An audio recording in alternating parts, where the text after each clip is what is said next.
Welcome back to another episode of Race Car and Chill. I know it's been a while since you guys have heard from me, but I got something big in store for you guys.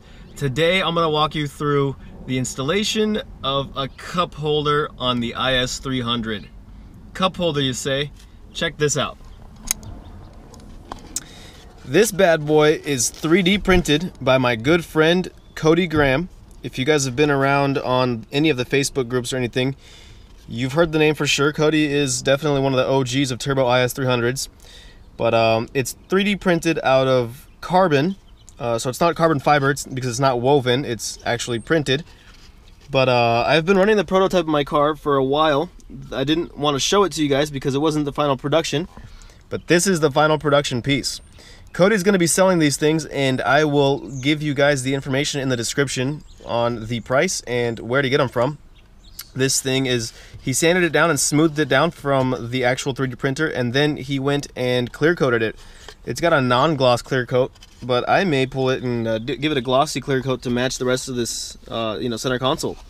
But today this is what we're going to be doing. We're going to be installing this bad boy, and here's a little phone slot where you can put your credit cards, debit cards, whatever you want. This will fit a bottle of water or a can of soda, and this will fit the big gulps, so the big styrofoam cups you get at gas stations. This is the prototype. I think this is the second or third one, and we test fitted it in this car. But today we're gonna put this bad boy in and see how well it matches.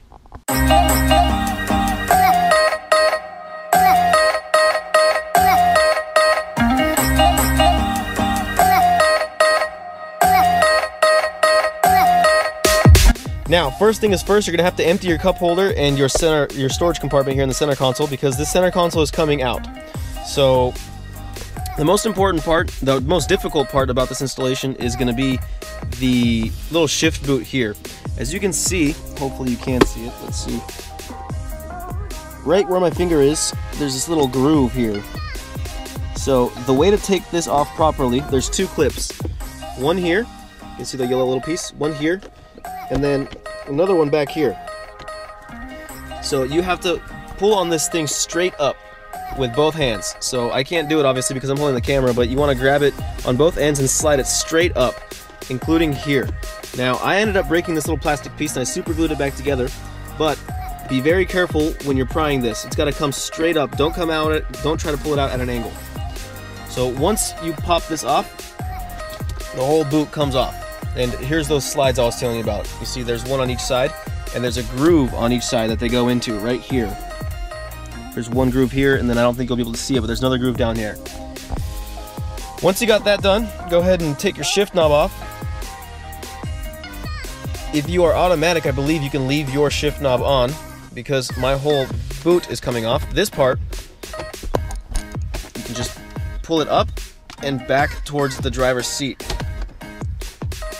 And obviously you can ignore these boost gauges and the AFR gauges. They are temporarily installed.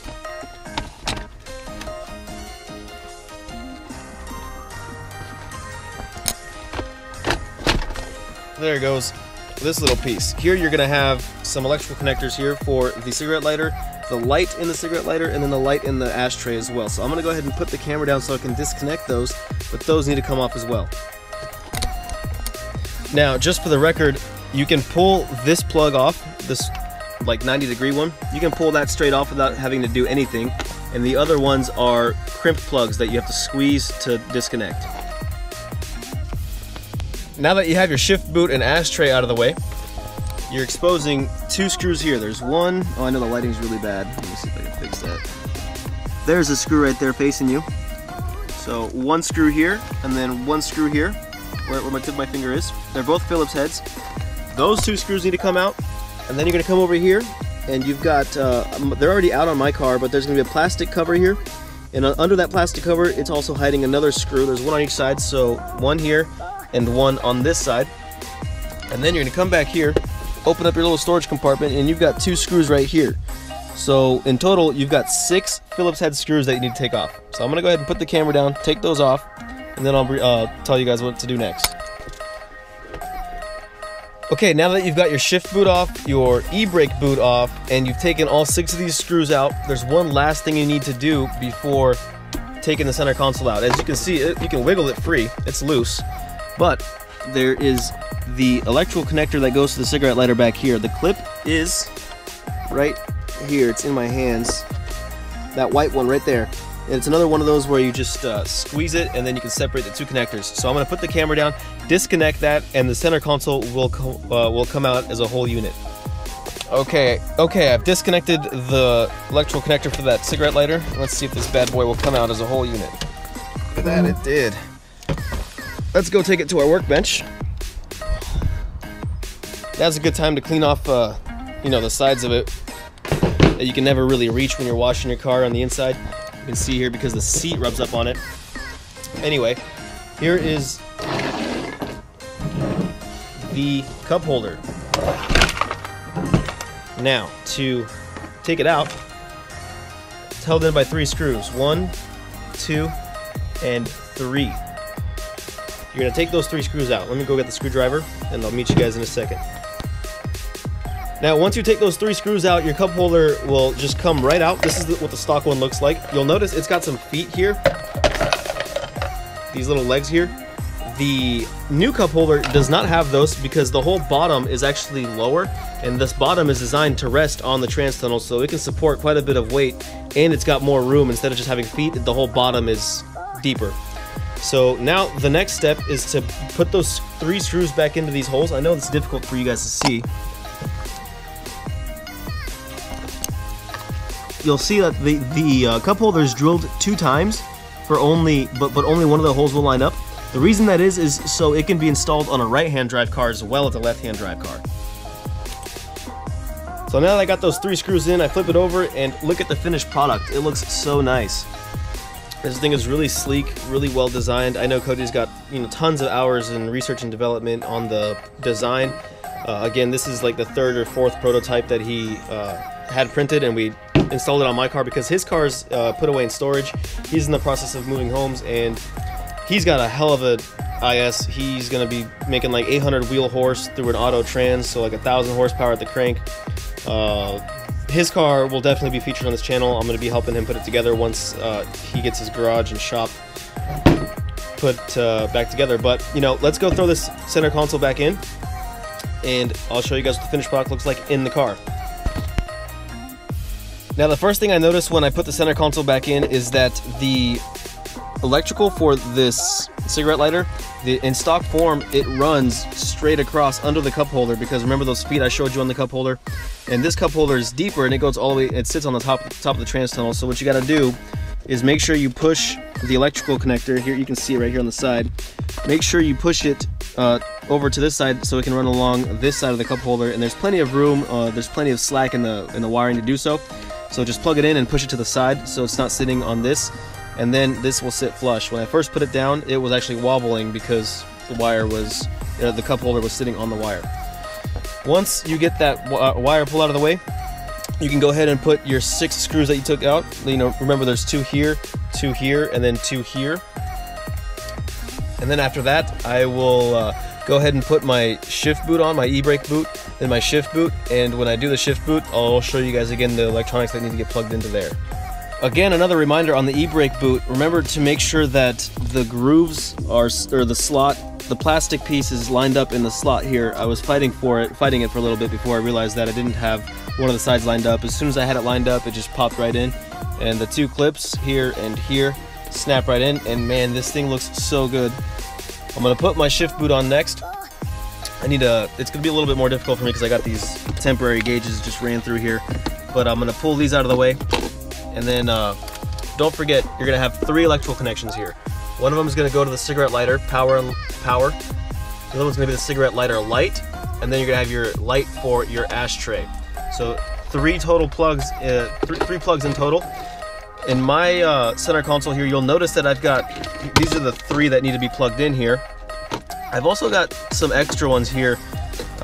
This car used to be in automatic, so that is part of the automatic wiring for the whole shifter assembly, so none of that's going to be used. You shouldn't have those unless your car's been swapped as well. So again, these 3 are the only ones that need to be plugged in, and they're all tied in together. They're coming in together off of this harness. So again, this is going to be the power to your cigarette lighter, And then the light to the cigarette lighter is the gray one, and the white one is the light to the ashtray. A little helpful tip on the shift boot is to get that on first, and then there's two clips, as you can see. One is right here, and the other one is in the same spot on the other side. So push those in first, and it just clips right in, and then you can push these in, and there you go. Center console is all put back together once I put my shift knob on. This cup holder looks awesome. Alright, here's why this cup holder is so beautiful. I've got one of these big cups that most people, you know, kind of just have in their kitchens. Fits perfectly. Then this soda can, there is zero wiggle room. It fits perfect in there as well. So does a water bottle. Now, Starbucks also fits in there. This cup holder is awesome. It definitely solves a really big problem in the IS300. I know even the other cup holder modifications that they make are still not nearly as good as this one. So check out my favorite part. My phone fits in there. It's an S6, so an S8, S7 or 8 should also fit in there with no case. Unfortunately, I do have a pretty thick case, and with the case it doesn't fit. But with that, I mean, what more could you ask for? That's the single-handedly the best cup holder modification ever to be made in the IS300. So good job, Cody. Now that we got the cup holder installed, let's talk about where the hell I've been the last 2 weeks and where I'm going to be the next couple weeks. I've been working. Used to run a parking management company, so we're doing the whole valet thing again. We just did the Barrett Jackson, which I showed you guys a video of. Then we did the Waste Management Open, which is the biggest, most attended golf event in the world.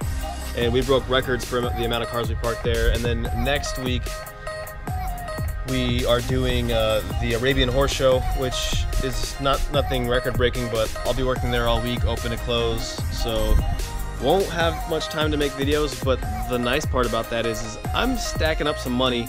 So we're gonna be making some cool shit for these cars. I got my 3D printer, I'm learning how to use it. I did not print that cup holder. Cody definitely printed that. But I might be printing some other things for the car.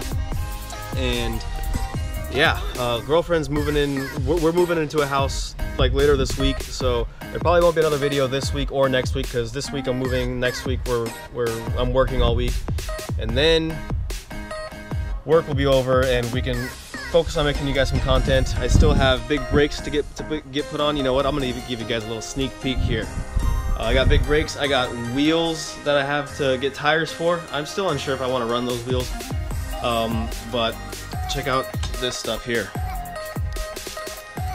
Got some big brake action. I've got my calipers. They're in there, powder coated blue to match the car with the white Lexus logo. But I'm not gonna pull them out. I don't want to ruin the surprise for you guys yet.